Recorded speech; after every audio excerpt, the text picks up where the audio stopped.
আমার নবী রহমতুল্লিল আলামিন একবার ইমাম হাসান হুসাইনকে কোলে নিলেন, আদর করলেন, ওনাদেরকে চুমু খেলেন।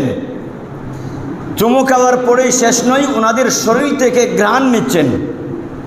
সাহাবায়ে কেরাম আরজ করলেন, ইয়া রাসূলুল্লাহ, ছোট বাচ্চাদেরকে আদর করতে দেখেছি, চুমু খেতে দেখেছি, কিন্তু তাদের শরীর থেকে ঘ্রাণ নিতে তো দেখি নাই। আমার নবী রহমাতুল্লিল আলামিন বলেন, ইমাম হাসান ইমাম হুসাইন হচ্ছে আমি নবীর জন্য দুইটা ফুল। আর ফুলকে মানুষ ফেলে দেয় না, ফুল থেকে মানুষ ঘ্রাণ নেয়। মানুষ তো জগৎ ফুলের ঘ্রাণ নেই, আতর খুশবু সেন্টের ঘ্রাণ নেই। আর আমি যেই ঘ্রাণ নেই, যে আতর ব্যবহার করি, ওই আতরের নাম ইমাম হাসান ইমামে হুসাইন।